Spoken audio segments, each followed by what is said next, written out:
Bismillahirrahmanirrahim. Assalamualaikum warahmatullahi wabarakatuh. Waalaikumsalam warahmatullahi wabarakatuh. Alhamdulillahirabbil alamin. Wa bihi nasta'inu ala umuri dunya waddin. Wassalatu wassalamu ala khatamil anbiya wal mursalin wa ala alihi wa ashabihi ajma'in, amma ba'd. Saudara-saudara sekalian, para mahasiswa program studi pendidikan agama Islam S1 kelas A yang dirahmati oleh Allah, alhamdulillah pagi hari ini kita dapat melanjutkan perkuliahan kita, yaitu perkuliahan Ta'limatul Muwatanah, Ta'limatul Muwatanah atau pendidikan kewarganegaraan. Bisa juga disebut Tarbiyatul Muwatanah, Tarbiyatul Muwatanah. Ya, mudah-mudahan dengan kita mempelajari Tarbiyatul Muwatanah, pendidikan kewarganegaraan ini, kita menjadi warga negara yang baik, yang khair, ya, yang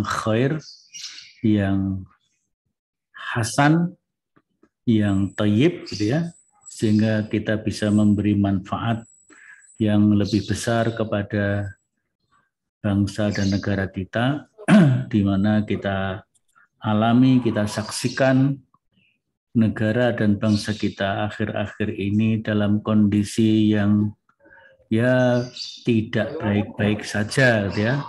Artinya kita perlu memiliki peran, memiliki upaya untuk memperbaiki, kondisi bangsa kita. Ya, untuk memperbaiki kondisi bangsa kita. Sebagai contoh, kondisi yang terakhir ini adalah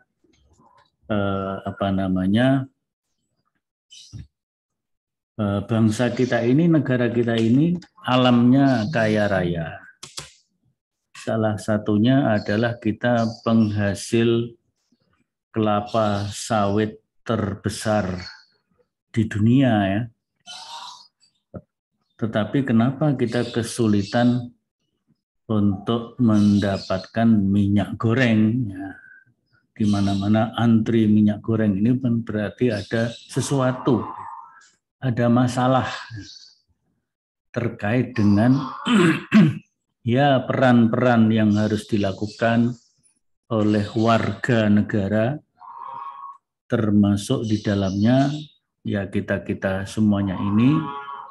Tapi mungkin juga warga negara yang sedang memiliki tugas, sedang memiliki amanat mengemban kepemimpinan dalam kenegaraan, baik di tingkat nasional, di tingkat pusat, maupun di tingkat daerah, mulai tingkat provinsi, kabupaten, kota, kecamatan, bahkan sampai yang terbawah RT RW.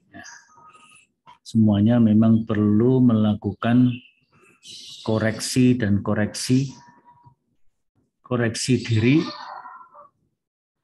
dan juga memahami nilai-nilai yang mestinya ditegakkan di dalam kehidupan bermasyarakat, berbangsa, dan bernegara. Di antaranya adalah nilai-nilai yang bersumber kepada agama dan kepercayaan dan keyakinan, ya. Agama dan keyakinan kita. Dan kita sebagai Muslim menjadi mayoritas penduduk Indonesia.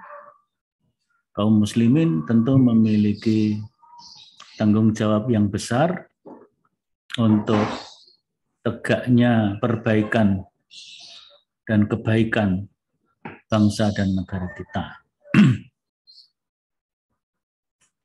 tanpa mengurangi rasa hormat kita, mengurangi rasa tenggang rasa kita terhadap kelompok-kelompok yang lain, umat beragama yang lain, masing-masing tentu punya tanggung jawab yang sama bagaimana mewujudkan kebaikan dan perbaikan bagi bangsa dan negara kita ini yang sekarang sedang dilanda berbagai problematik ya.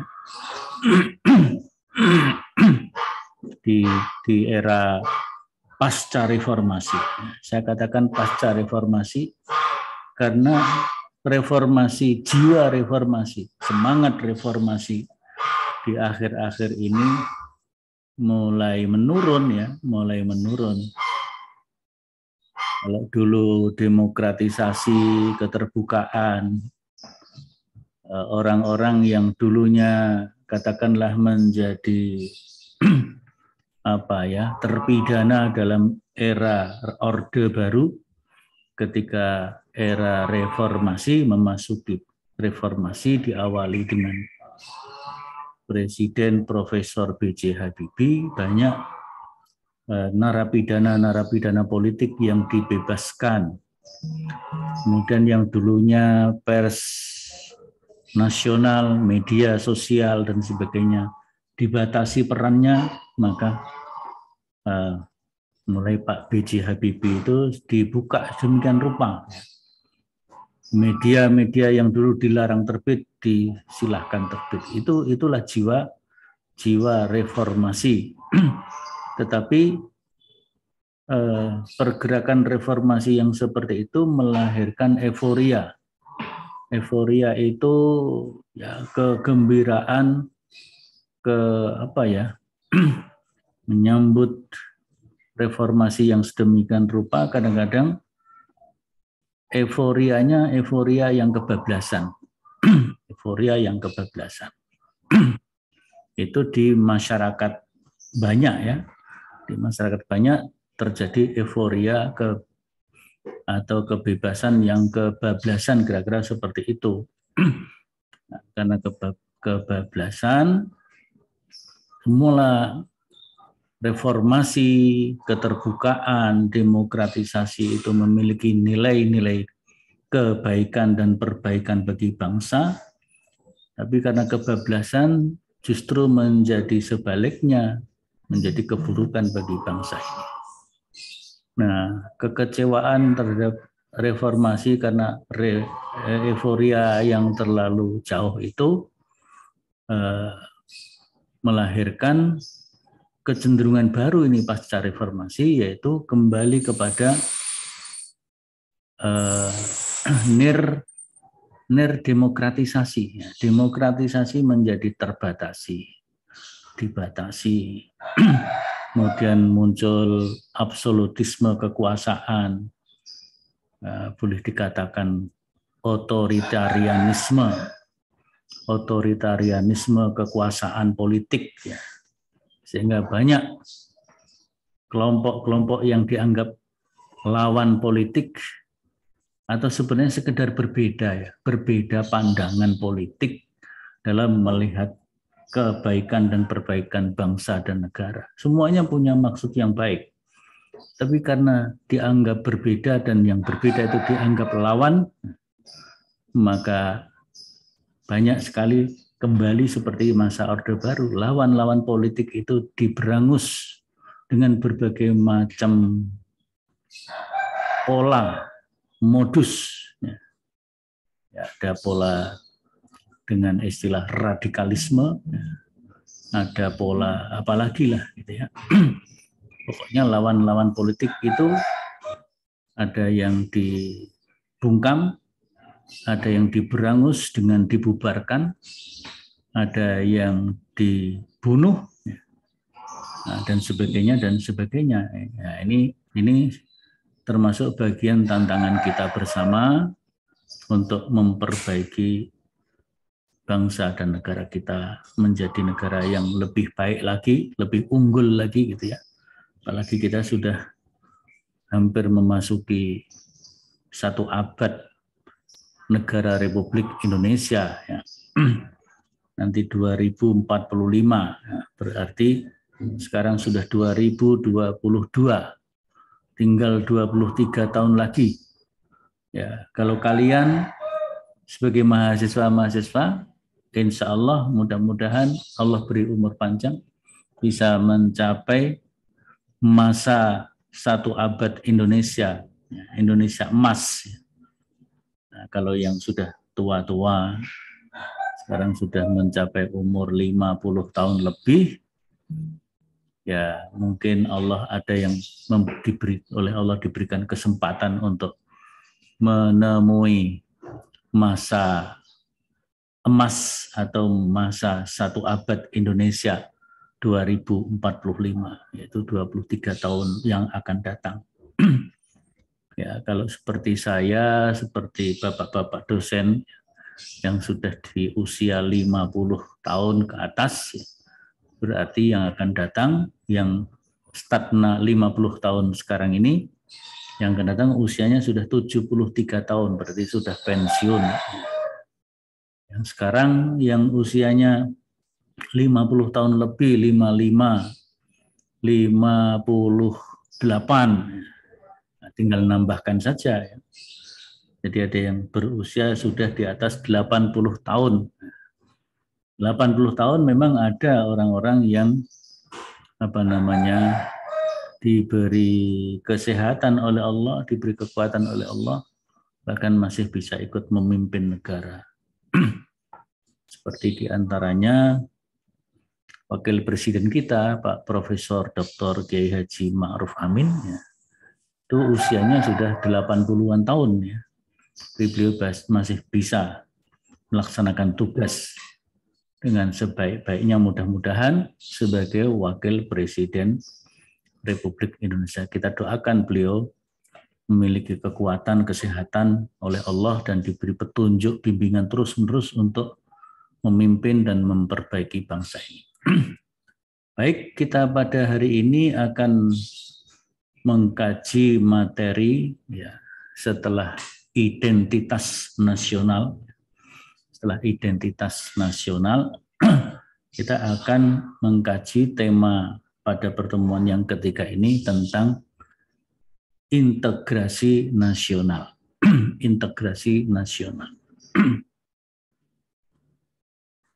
Nah, di dalam tema kajian pagi hari ini, kita tidak sekedar menggali apa itu integrasi nasional, kemudian unsur-unsurnya, konsepnya, strateginya, penerapan strateginya seperti apa, tapi kita sebagai bagian terbesar, umat Islam sebagai bagian dari bangsa atau elemen bangsa yang terbesar ini, memiliki peran yang sangat strategis sebagai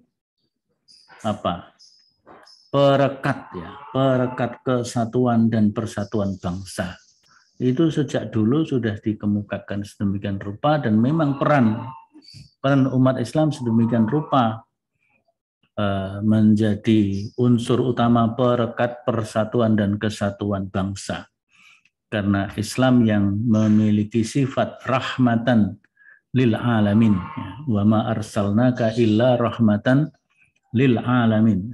Islam ini sebagai agama, sebagai din, sebagai risalah, dan Rasul yang diturunkan, diutus oleh Allah, Muhammad Sallallahu Alaihi Wasallam, itu merupakan Rasul yang membawa risalah, yaitu risalah rahmah, kasih sayang kepada siapapun, pada siapapun, termasuk kepada kelompok di luar Islam. Jadi Islam memberikan simpatik, ya, memberikan perlindungan, memberikan rasa keadilan kepada siapapun, baik itu muslimin maupun non-muslim. Kecuali kelompok-kelompok di luar Islam itu melakukan upaya-upaya yang merugikan, mengganggu, mengancam keamanan umat Islam. Maka di dalam surat Al-Mumtahanah itu Allah katakan, la yanhakumullah 'anil ladzina lam yuqatilukum fiddin wa lam yukhrijukum min diyarikum an tabarruhum wa tuqsitu ilaihim innallaha yuhibbul muqsitin. Jadi ini perintah untuk berbuat baik dan berbuat adil kepada kelompok di luar Islam, tapi dengan syarat. Nah, dengan syarat yaitu mereka tidak mengusirmu, tidak memusuhimu. Ya, lam yukhrijukum min diyarikum, tidak mengusirmu dari rumah-rumahmu, kampung-kampung. Mereka tidak melakukan pembasmian etnis, kira-kira begitu ya. Dan juga tidak memusuhi kamu karena masalah agama. Masalah agama, kita lihat misalnya ada seorang yang ya ini sedang diproses, diupayakan untuk ditangani, untuk disampaikan kepada aparat yang berwenang, yaitu ada seorang pendeta yang dulunya Muslim, teman kita, saudara kita, tapi kemudian murtad dan bahkan menjadi pendeta. Hari-hari ini, minggu-minggu ini, kita dengarkan pernyataannya.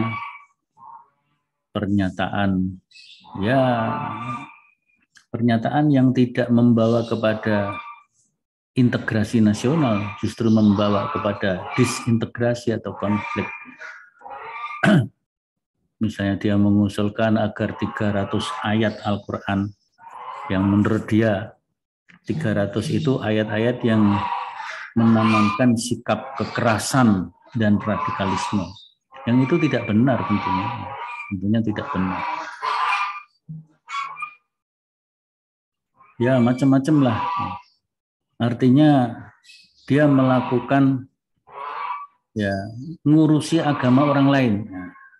Seorang pendeta kok ngurusi Islam, ya nggak benar. Pendeta mengurusi, ngerecokin agama yang lain. Ya, ini yang akan diproses supaya aparat keamanan, aparat negara mengambil tindakan sehingga integrasi nasional, persatuan nasional, kerukunan nasional itu tidak terganggu. Karena dia ini mengganggu itu kerukunan nasional. Baik, kita masuk ke materi. Integrasi nasional.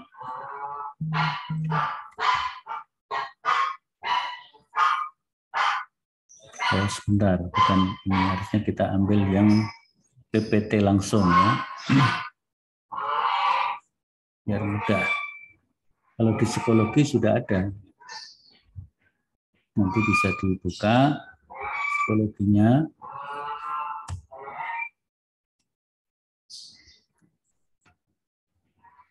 Sekarang hari Rabu, tanggalnya tanggal 16, tahunnya 2022. Baik ya. Integrasi nasional sebagai parameter persatuan dan kesatuan nasional Indonesia.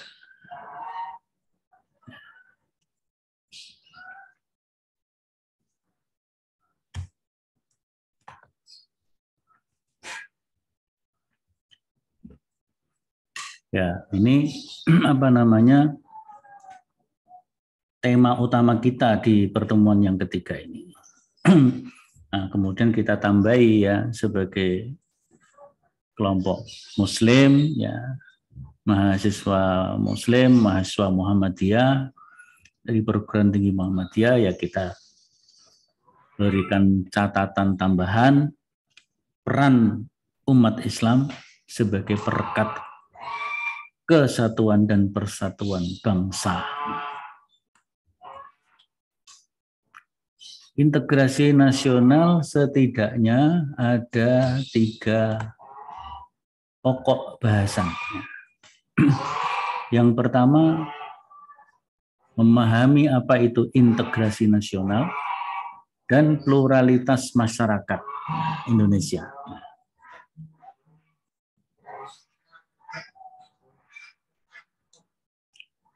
Jadi pluralitas itu memang menjadi ciri khusus bangsa Indonesia. Tapi kita perlu memahami apa itu integrasi. Jadi integrasi ini bagaimana kondisi bangsa yang plural, yang beragam, beraneka ragam, macam-macam budaya, bangsa, suku bangsa, bahasa, apalagi tradisi, kepercayaan, itu harus bisa diintegrasikan, disatukan dalam satu kesatuan, yaitu kesatuan bangsa dan negara Indonesia. Nah, kita juga memahami pluralitas, ya, keragaman yang ada di Indonesia itu keragaman apa saja, banyak sekali, ya. Ya, pluralitas dalam arti etnis, berarti kita memiliki suku-suku bangsa yang sangat banyak dari Sabang sampai Merauke. Dari segi lokasi dan tempat tinggal masyarakat bangsa Indonesia itu menempati kepulauan. Negara kita adalah negara kepulauan. Nah, disebutkan jumlah pulau kita itu tidak kurang dari 17 sampai 18 ribu pulau. Dari sejumlah pulau tersebut, ribuan pulau tersebut, ada pulau-pulau yang sudah memiliki nama, tapi saking banyaknya mungkin pulau-pulau kecil, ada pulau-pulau yang belum memiliki nama. Ada pulau-pulau yang berpenghuni manusia bangsa Indonesia. Ada pulau-pulau yang belum dan tidak berpenghuni. Maka disinilah negara di dalam menangani pulau-pulau tersebut melakukan klasifikasi di dalam menangani. Ini juga dilakukan dalam rangka integrasi nasional. Pulau-pulau yang memiliki penduduk manusia, dan manusia itu adalah bangsa Indonesia, itu pulau-pulau itu diletakkanlah aparat-aparat yang menjaga pulau tersebut karena ada penduduknya, maka biasanya ada unsur dari TNI dalam hal ini yang ditugaskan kebanyakan adalah TNI Angkatan Darat. Itu apabila pulau tersebut berpenghuni. Tentu di samping itu ya mungkin ada yang Angkatan Udara, Angkatan Laut gitu ya. Dan juga kepolisian.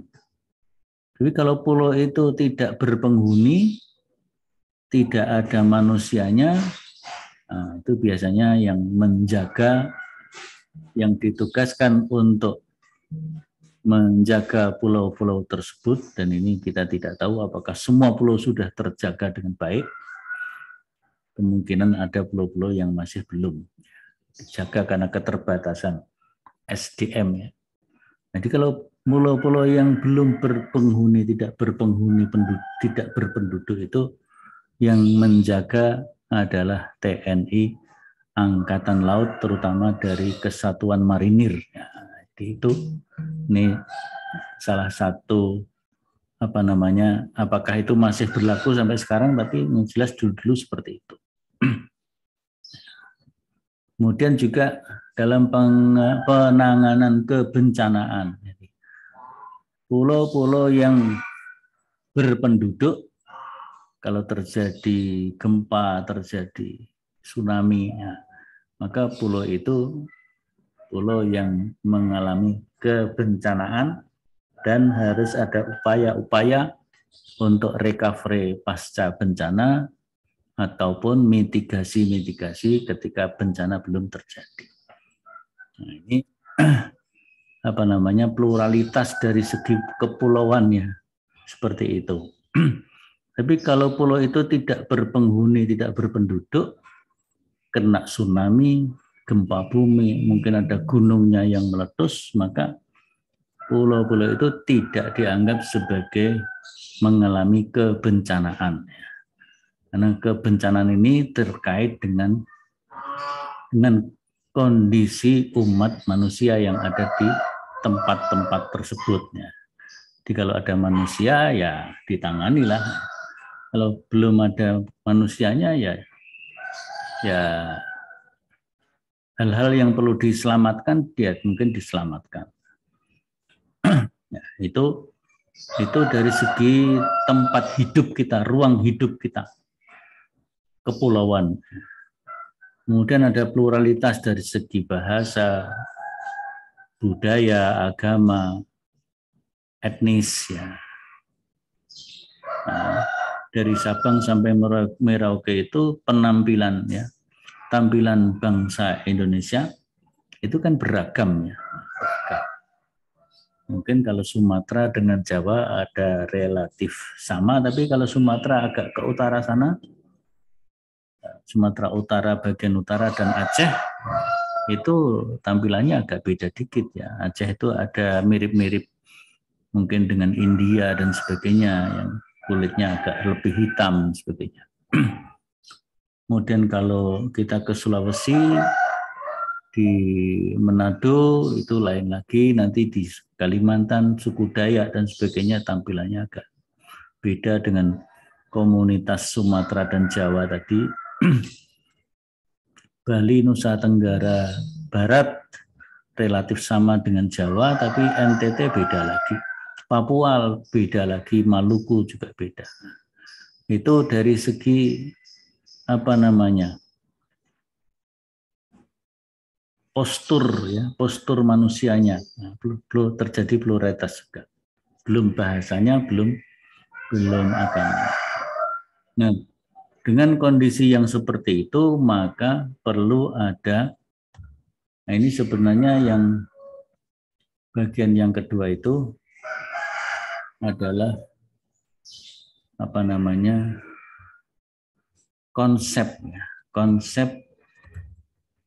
konsep atau konstitusi, formula, ya, strategi integrasi nasional. Ya.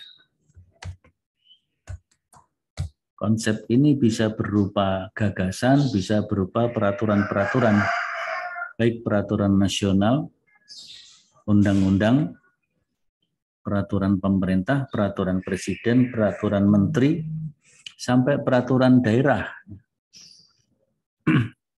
Itu sebagai konsep yang mungkin sudah mengarah kepada operasional, tuntunan-tuntunan operasional, langkah-langkah operasional untuk melakukan integrasi. Maka itu adalah strategi. Konsep, strategi, konsep dan penerapannya ya, kita lanjutkan. Konsep dan operasionalisasi.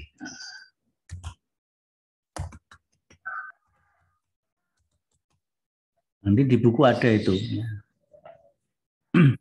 Terutama buku yang diterbitkan oleh UMS, nanti dicari. Ya.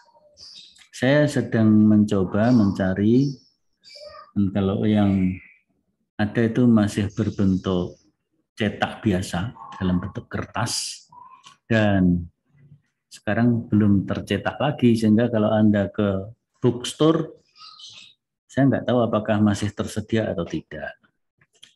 Maka saya sudah minta kepada LBIPU, Lembaga Bahasa dan Ilmu Pengetahuan Umum, yang menangani perkuliahan bahasa Inggris Indonesia dan perkuliahan mata kuliah umum seperti PKN dan Pancasila. Supaya bukunya di PDF-kan sehingga bisa dibagi kepada mahasiswa dalam kondisi perkuliahan yang menggunakan jejaring teknologi informasi. Di konsep dan operasionalisasi strategi integrasi nasional berupa keputusan-keputusan yang tingkat nasional, apakah itu kebersamaan antara DPR dan pemerintah, ya, atau peraturan pemerintah berarti dikeluarkan oleh pemerintah, nanti dirinci lagi ada peraturan presiden dikeluarkan oleh presiden, di bawahnya ada peraturan menteri dan sebagainya, keputusan-keputusan menteri gitu ya, yang terkait dengan bagaimana strategi integrasi nasional. Kemudian penerapan integrasi nasional di masyarakat. Jadi kalau yang kedua itu di tingkat perangkat negara, aparat negara, mulai dari pemimpin nasional sampai pemimpin daerah, provinsi, kabupaten, kecamatan, kelurahan, RT, RW, itu membawa konsep dan operasionalisasi strategi integrasi. Nah, kemudian ada penerapan integrasi nasional di masyarakat. Tentu ya dibimbing oleh aparat negara yang berwenang secara proporsional. Ya. Ini yang perlu ditegakkan dalam kehidupan berbangsa dan bernegara. Kemudian integrasi nasional dan pluralitas masyarakat itu dapat dirincikan atau dijelaskan, nanti lebih rinci lagi bisa ada di buku dan mungkin di tulisan-tulisan jurnal ilmiah. Ya. Yaitu yang pertama adalah bagaimana kita harus memahami pengertian konsepnya integrasi nasional itu apa. Misalnya integrasi nasional itu maknanya adalah upaya menyatukan seluruh unsur dari suatu bangsa dengan pemerintah dan wilayahnya. Jadi seluruh unsur suatu bangsa dengan pemerintah dan wilayahnya. Nah, tapi juga integrasi nasional adalah juga penyatuan bangsa-bangsa yang berbeda dari satu masyarakat menjadi suatu keseluruhan yang lebih utuh. Jadi yang pertama yang diatur integrasinya itu adalah aparat pemerintah, aparat penegak hukum, bagaimana bisa berkolaborasi menyusun kesatuan dan persatuan dengan rakyatnya dan wilayahnya. Dan setelah itu, unsur-unsur yang ada di dalam bangsa itu, elemen-elemen, baik itu elemen yang berbasis kepada etnis, berbasis kepada tradisi, berbasis kepada organisasi-organisasi kemasyarakatan, itu kemudian menjadi satu kesatuan dari keseluruhan bangsa yang lebih besar dan lebih utuh. Nah, kira-kira seperti itu.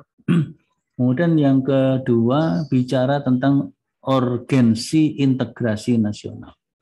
Jadi kenapa integrasi nasional itu harus dihidupkan, ditegakkan, diisukan terus, dibangun strategi-strateginya dan bagaimana penerapannya bagi bangsa ini.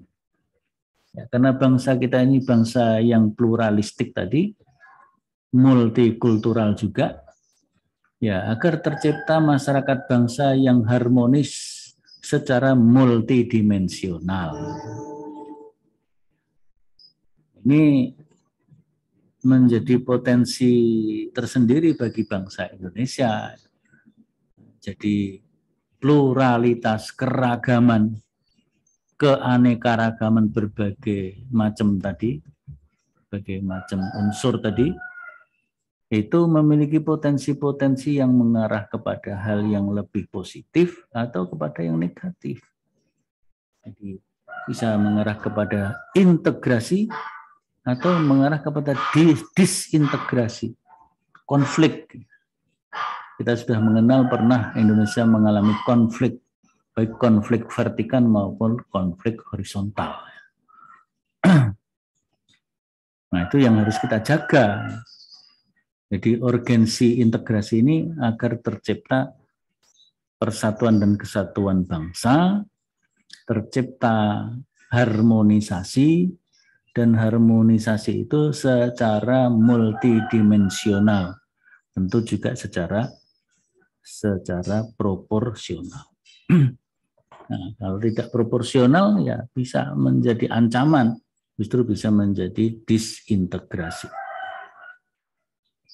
Pluralitas masyarakat Indonesia merupakan realitas, ya, realitas keragaman masyarakat yang ya itu ya tadi memiliki potensi ke arah yang negatif dan positif, potensi konflik dan potensi integrasi. Nah, ini maka harus dikelola dengan baik. Dalam teori-teori manajemen dan kepemimpinan itu ada diantaranya adalah manajemen konflik. Bagaimana potensi-potensi konflik itu bisa dimanage agar bisa diminimalisasi potensi konfliknya dan justru bisa ditegakkan potensi integrasinya. Maka teori sosiologi, politik, hukum nanti bisa terlibat di dalam penanganan masalah harmonisasi dan integrasi nasional ini. Nah, potensi konflik dalam masyarakat kita, masyarakat Indonesia, itu diantaranya adalah ketidakserasian antara satu dengan yang lain. Ketidakadilan pembangunan, sering disebut ya, pembangunan berpusat di Jakarta atau berpusat di Jawa, tapi yang lain-lain kurang mendapatkan porsi yang memadai. Nah, ada yang seperti itu. Maka perlu ada pemerataan, ya, pemerataan pembangunan, pemerataan dan keadilan pembangunan. Tidak sekedar merata, tapi harus merata yang proporsional, adil. Gitu ya. Kemudian wawasan agama dan budaya yang proporsional, yang benar dan proporsional. Kita misalnya menggarisbawahi, mengkritisi pernyataan Kementerian Agama, Menteri Agama yang mungkin maksudnya baik, ya. Maksudnya baik untuk keharmonisan antar umat beragama, tapi sesuatu yang selama ini tidak ada masalah, kemudian dimunculkan seolah-olah ada masalah dan justru memunculkan masalah-masalah baru seperti kemarin tentang isu azan. Apalagi azan dihubung-hubungkan suara azan dengan suara anjing, ini kan ya menyinggung, justru maksudnya melakukan moderasi dan toleransi antar umat beragama, tapi menjadi kontraproduktif. Ya, akhirnya banyak komentar-komentar negatif. Mudah-mudahan itu menjadi pelajaran dan perubahan sikap, ya, perubahan sikap menjadi sikap yang baik bagi para petugas-petugas negara yang mendapatkan amanat, ya, amanat memimpin bangsa dan bernegara. Ya, nggak tahu apakah itu ada skenario dari kelompok-kelompok tertentu, ya bisa saja. Tadi kalau peran umat Islam itu menjadi perekat kesatuan bangsa, bisa jadi ada yang tidak menginginkan. Justru dimunculkan seolah-olah Islam itu pemecah belah bangsa. Seolah-olah Islam itu pembawa disintegrasi dan konflik baik vertikal maupun horizontal. Itu yang mungkin pihak-pihak yang tidak senang dengan Islam, pihak-pihak yang fobi terhadap Islam, Islamofobia bisa memunculkan itu, atau seperti yang disinggung oleh para ahli, para pakar di Universitas Indonesia UI Jakarta. Nah, itu ada upaya-upaya tertentu dari kekuatan tertentu yang mereka sebut sebagai komunisme gaya baru, ya. KGB, komunisme gaya baru, yang mencoba dia menerapkan strategi lama dengan pola baru, dengan dengan cara-cara baru, yaitu melakukan adu domba.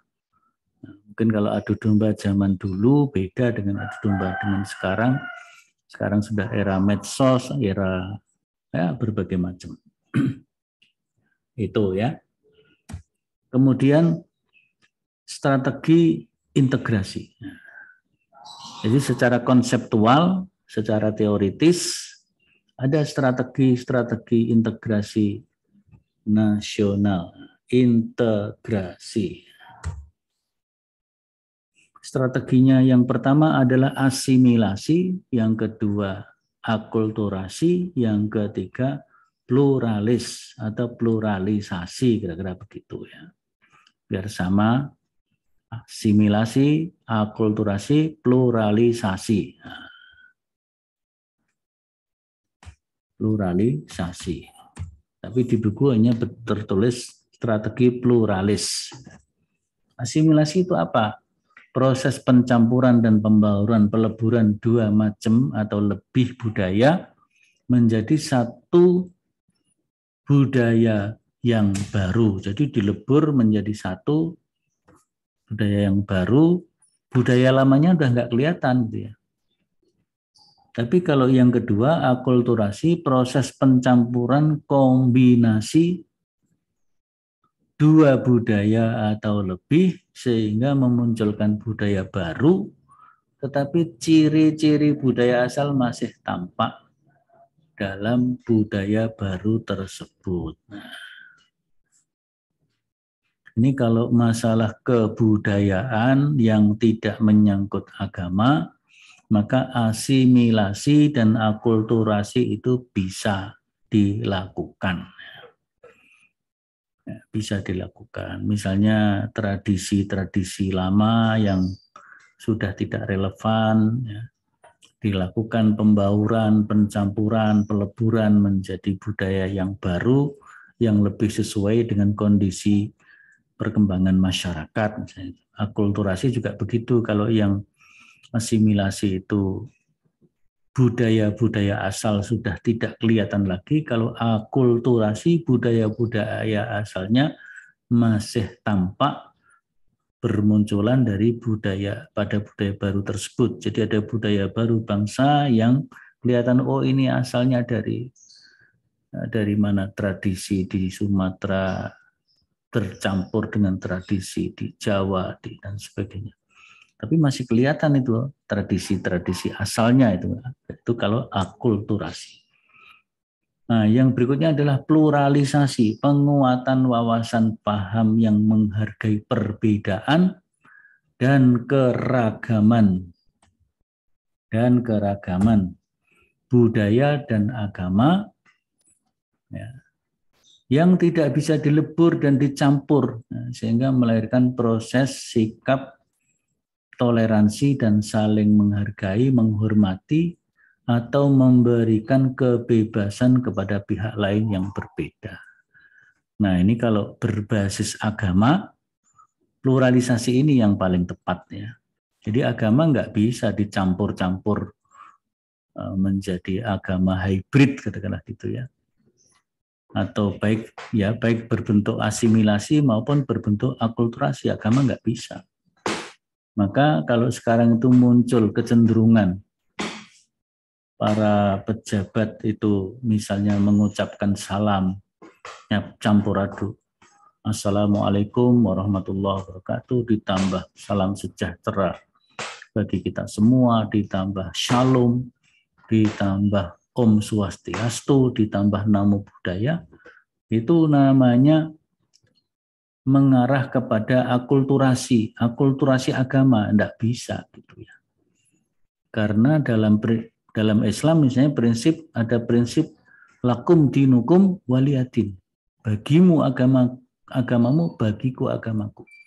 Agama, kehormatan agama, kemurnian agama harus dijaga, tidak boleh dicampur adukkan.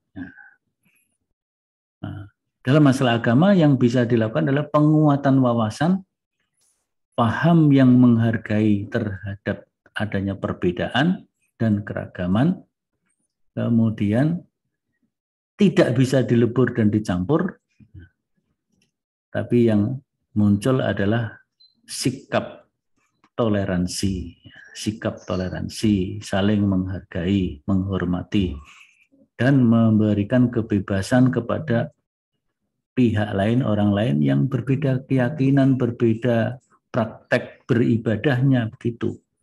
Jadi jangan dicampur assalamualaikum dengan shalom. Assalamualaikum itu dalam ajaran Islam adalah termasuk, kalau saya menyebut ini termasuk ibadah mahdoh karena sudah dituntunkan oleh Nabi tata caranya mengucapkannya. Salam yang paling singkat ya assalamualaikum. Salam yang lebih lengkap lagi assalamualaikum warahmatullah. Salam yang sempurna assalamualaikum warahmatullah wabarakatuh. Sudah. Itu salam yang dituntunkan oleh Nabi, dan di dalam Al-Quran juga disebutkan wa idza khayyitum bi tahiyyatin fahayyu bi ahsana minha aw rudduha.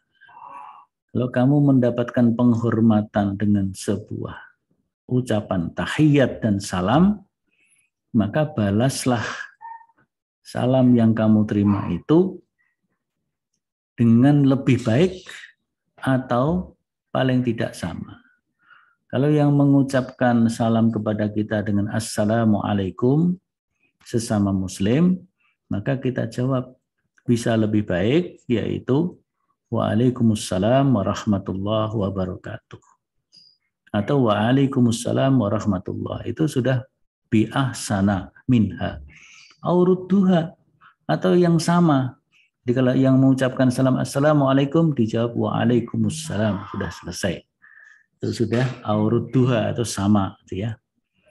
Nah, jadi seperti itu. Tidak dicampur assalamualaikum, shalom, om swastiastu, namo buddhaya dan sebagainya. Saya kira ucapan yang ditambahkan oleh Pak SBY itu mulainya zaman SBY. Salam sejahtera bagi kita semua. Itu mungkin sesuatu cara untuk membangun harmonisasi antar umat beragama yang berbeda. Jadi kalau kita menghadapi berbagai macam pemeluk agama, ya nggak apa-apa ditambahkan salam sejahtera bagi kita semua. Ini untuk memberikan ucapan kepada yang non-muslim, yang muslim dengan assalamualaikum warahmatullahi wabarakatuh. Sebenarnya itu saja sudah cukup. Yang lainnya sudah memahami. Yang lain sudah memahami. Tapi kalau mau ditambah seperti yang melempelopori, saya kira zaman Pak SBY itu salam sejahtera bagi kita semua.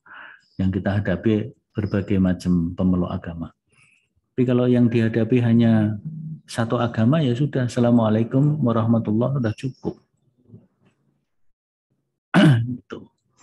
Nah, yang aneh yang dihadapi satu agama Islam semua, tapi mengucapkan salamnya masih ditambah dengan salam, om swastiastu, namo buddhaya. Itu namanya akulturasi. Dalam bidang agama tidak boleh diakulturasi. Yang bisa adalah pluralisasi, yaitu penguatan wawasan dan paham yang menghargai terdapatnya perbedaan dan keragaman budaya dan agama. Di mana budaya dan agama tersebut, terutama agama, memang tidak bisa dilebur dan dicampur. Nah, sehingga melahirkan proses toleransi, saling menghargai, menghormati, atau memberikan kebebasan pihak lain yang berbeda untuk melaksanakan keyakinannya, praktek-praktek keagamaannya, lakum dinukum waliyadin dalam bahasa kita seperti itu. Nah, ini ya yang perlu. Maka strategi integrasi nasional ini jangan sampai salah kaprah.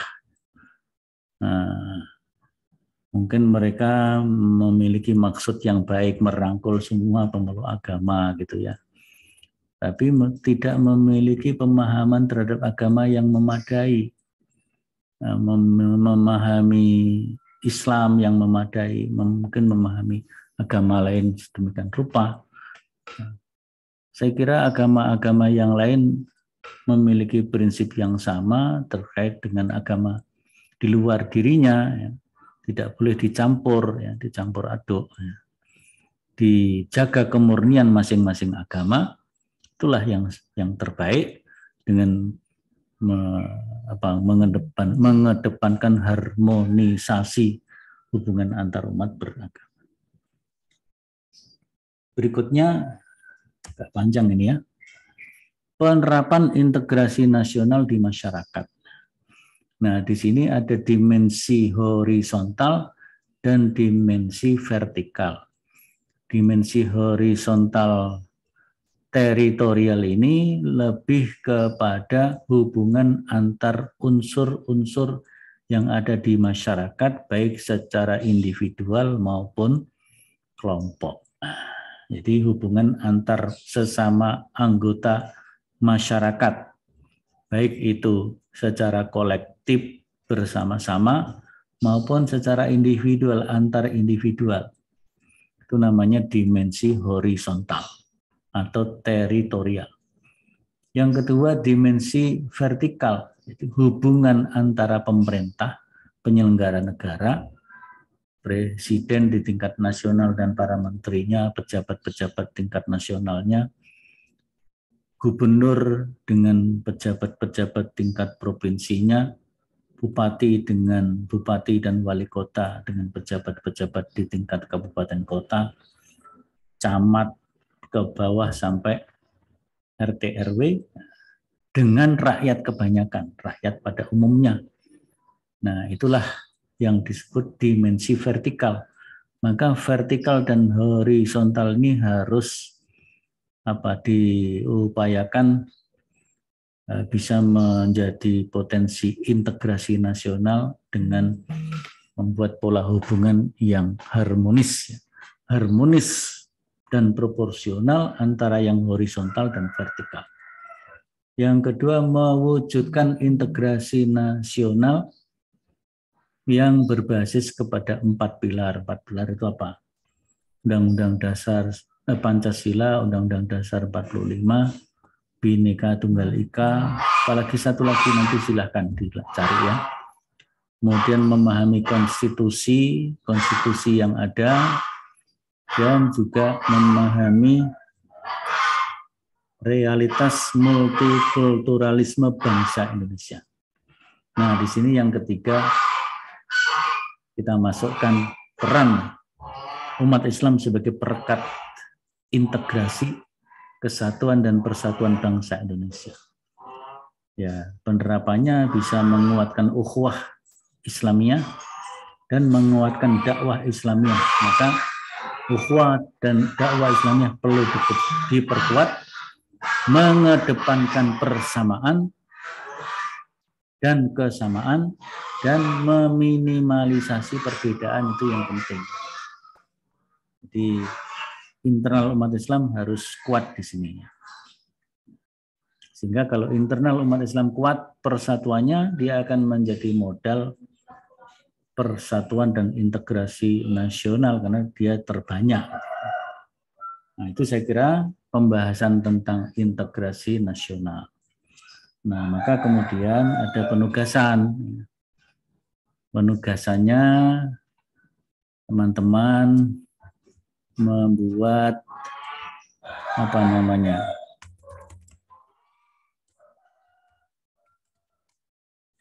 membuat video singkat berupa dialog yang terdiri dari 2 atau 3 atau 4 sampai 5 orang. Nah, jadi boleh sampai 5 orang. 2, 3, minimal 2, power of 2. 3 power of 3, 4 power of 4, 5 power of 5 ini maksimal ya. Yang membahas inti dari salah satu 3 pokok bahasan, yaitu integrasi nasional pluralitas masyarakat, kemudian penerapan strategi integrasi nasional di level aparat negara, dan juga penerapan integrasi nasional di masyarakat. Jadi hal itu, tapi ya ditambahkan di sini ya. Dan melihat peran umat Islam sebagai perekat integrasi nasional. Ini penting. Jadi mau yang mengambil nomor 1, mengambil nomor 2, mengambil nomor 3, dikaitkan dengan peran umat Islam sebagai perekat integrasi nasional. Video dapat dibuat dari dialog via Zoom atau video call apabila Anda dan anggota kelompoknya dalam posisi yang berjauhan secara online membuat video bersama via Zoom atau via video call, kemudian direkam ya, jadi video. Atau boleh juga rekaman video langsung apabila Anda dan anggotanya berdekatan. Kalau berdekatan ya bisa langsung. Maka bisa memilih kelompok itu